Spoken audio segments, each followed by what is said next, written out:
अस्सलाम वालेकुम जी, मैं ਤੁਹਾਡਾ ਵੀਰ ਮੁਜ਼ੰਮਿਲ ਤੇ ਤੁਸੀਂ ਦੇਖ ਰਹੇ ਹੋ ਮੇਰਾ ਚੈਨਲ ਆਪਣਾ ਐਗਰੀਕਲਚਰ ਤੇ ਇਨਸ਼ਾਅੱਲਾ ਜੀ ਇਨਸ਼ਾਅੱਲਾ ਗਾਹ ਬਗਾ ਤੁਹਾਨੂੰ ਨਾਲ ਵੀਡੀਓ ਦੀ ਤਫਸੀਲਾਂ ਵੀ ਦਿੰਦੇ ਜਾਵਾਂਗੇ। ਤੇ ਹੁਣ ਅਸੀਂ ਜੀ ਇਸ ਸਾਈਡ ਤੇ ਅਸੀਂ ਲਾ ਰਹੇ ਹਾਂ ਜੀ ਗੰਡੇ ਮਿਰਚਾਂ ਔਰ ਕੋਈ ਸਬਜ਼ੀ ਵਗੈਰਾ ਲਾਣੀ ਹੈ ਤੇ ਇਨਸ਼ਾਅੱਲਾ ਜੀ ਅਸੀਂ ਤੁਹਾਨੂੰ ਇਹ ਹੁਣੇ 2 ਮਿੰਟ ਤੋਂ ਪਹਿਲੇ ਦਿਖਾਵਾਂਗੇ ਕਿ ਅਸੀਂ ਇਹਦੇ ਚ ਖੇਲਾਂ ਕਿਸ ਤਰ੍ਹਾਂ ਬਣਾ ਰਹੇ ਹਾਂ ਤੇ ਮਾਸ਼ਾਅੱਲਾ ਬਿਹਤਰੀਨ ਜੀ ਬਿਹਤਰੀਨ ਹੋ ਜਾਏਗਾ। ਇਹ ਸਾਡਾ ਭਰਾ ਵੀ ਆ ਰਿਹਾ ਨਾਲ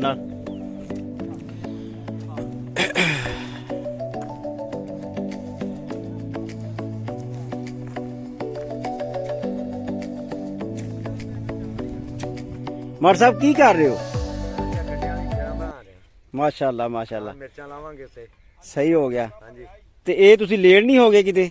ਨਹੀਂ ਜੀ ਟਾਈਮ ਆ ਜੇ ਤੇ ਬਿਲਕੁਲ ਹੁਣ ਟਾਈਮ ਆ ਬਿਲਕੁਲ ਲਾਉਣ ਦਾ ਜੀ। ਸਹੀ ਹੋ ਗਿਆ। ਹਾਂਜੀ ਤੇ ਇਹਦੇ ਚ ਕੀ ਤੁਸੀਂ ਪਾਇਆ ਇਹਦੇ ਚ ਜ਼ਮੀਨ ਤਿਆਰੀ ਦੇ ਵਾਸਤੇ? ਮੈਂ ਦਾਣੇਦਾਰ ਘੱਟਾ ਪਾਇਆ ਤੇ ਨਾਲ ਯੂਰੀਆ ਰਾਗ ਪਾਈ ਆ। ਸਹੀ ਹੋ ਗਿਆ। ਪਾਵਾਂਗੇ ਨਾਲ ਜਿਪਸਮ ਪਾਵਾਂਗੇ। ਸਹੀ ਹੋ ਗਿਆ ਜੀ। ਹਾਂਜੀ ਤੇ ਮਾਸ਼ਾਅੱਲਾ ਜੀ ਬੜੀ ਮਿਹਰਬਾਨੀ, ਅੱਲਾ ਤੁਹਾਨੂੰ ਜਜ਼ਾ ਦੇ। ਔਰ ਇਹ ਜੀ ਸਾਡੇ ਪਿਆਰੇ ਦੋਸਤ ਬਹੁਤ ਹੀ ਪਿਆਰੇ ਨੇ ਜਿਹੜੇ ਸਾਡੇ ਵੈਸੇ ਹੀ ਫਸਲ ਦਾ ਵੀ ਖਿਆਲ ਕਰਦੇ ਨੇ ਔਰ ਅਸੀਂ ਇੱਕ ਦੂਜੇ ਨੂੰ ਇਸ ਤਰ੍ਹਾਂ ਇੱਥੋਂ ਵੀ ਚੀਜ਼ਾਂ ਲੈ ਕੇ ਜਾਈਦੀਆਂ ਨੇ ਘਰ, ਇਹ ਸਾਡੀਆਂ ਲੈ ਜਾਂਦੇ ਨੇ। ਇਸ ਤਰ੍ਹਾਂ ਇੱਕ ਦੂਜੇ ਨਾਲ ਮਿਲ ਜੁਲ ਕੇ ਸੁਣਾਈਦੇ ਨੇ ਜੀ। ਤੇ ਸ਼ੁਕਰ ਅੱਲਾ ਦਾ ਇਹ ਵੀ ਪੌਦੇ ਲੱਗੇ ਨੇ ਮਾਸ਼ਾਅੱਲਾ। ਔਰ ਸਾਹਿਬ ਨੇ ਸਾਡੇ ਮਾਸ਼ਾਅੱਲਾ ਦੇਖੋ ਮੈਂ ਤੁਹਾਨੂੰ ਪਹਿਲੇ ਤੇ ਨੰਬਰ ਤੇ ਮਾਲਟੇ ਦਿਖਾਵਾਂਗਾ।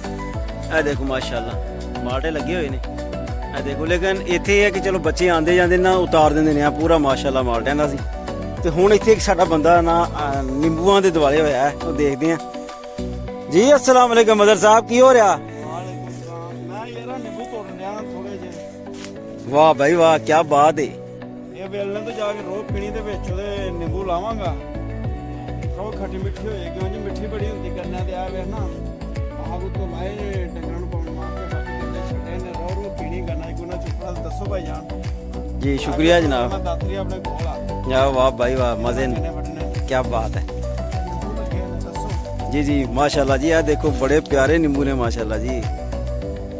नींबुओं का तो आ गया मज़ा माशाल्लाह जी। देखो ग्रोथ, शुक्र अल्लाह पाक दा माशाल्लाह। बहुत ही प्यारे नींबू जी, बहुत ही प्यारे नींबू लगे हुए ने। लेकिन यह है कि दुनिया नहीं छड़ती ना, तुरे आते ने लई जाते ने, यही चीज़ां होंदियां ने। देखो माशाल्लाह ਇਹ ਵੀ ਨਿੰਬੂਆਂ ਦਾ ਬੂਟਾ, ਲੇਕਿਨ ਇਹ ਜ਼ਰਾ ਸੁੱਕਣ ਦੇ ਚਾਂਸ ਇਹਦੇ ਬਣ ਗਏ ਨੇ। ਸੁੱਕ ਰਿਹਾ ਵੇ, ਸੁੱਕਣਾ ਤੇ ਨਹੀਂ ਸੀ ਚਾਹੀਦਾ ਲੇਕਿਨ ਹੋ ਰਿਹਾ ਵੇ ਮਸਲਾ ਇਹਨੂੰ।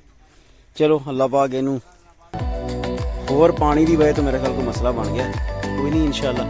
ਆ ਦੇਖੋ ਨਾ ਇਸ ਤਰ੍ਹਾਂ ਇਹ ਗੰਨੇ ਨੇ ਉੱਪਰੋਂ ਕਮਾਦ ਲਾਤਾ ਵੇ, ਕਮਾਦ ਤੋਂ ਰਾਇਆ ਕੱਟ ਦਿੱਤਾ ਜਿਹੜਾ ਕਿ ਡੰਗਰਾਂ ਵਾਸਤੇ ਨੇ, ਇਹ ਬਣਾਉਣਾ ਜਾਨਵਰਾਂ ਵਾਸਤੇ। ਤੇ ਉਸ ਤੋਂ ਬਾਅਦ ਅੱਜ ਇਨਸ਼ਾਅੱਲਾ ਤੇ ਇਹ ਦੇਖੋ ਮਾਸ਼ਾਅੱਲਾ ਗੰਦਮ ਤੇ ਗੰਦਮ ਦੀ ਗਰੋਥ ਵੀ ਮਾਸ਼ਾਅੱਲਾ ਦੇਖੋ, ਚੈੱਕ ਕਰੋ। ਸ਼ੁਕਰ ਅੱਲਾਹ ਪਾਕ ਦਾ, ਬਹੁਤ ਹੀ ਪਿਆਰੀ। ਔਰ ਦੂਸਰੇ ਨੈਕਸਟ ਵੀਡੀਓ 'ਚ ਜਾਂਦੇ ਆ ਤੇ ਉਹ ਦੂਸਰੀਆਂ ਜ਼ਮੀਨਾਂ ਤੇ ਵੀ ਚੈੱਕ ਕਰਨੇ ਇਨਸ਼ਾਅੱਲਾ ਜੀ। ਦੁਆਵਾਂ ਯਾਦ ਰੱਖਣਾ। अस्सलाम वालेकुम।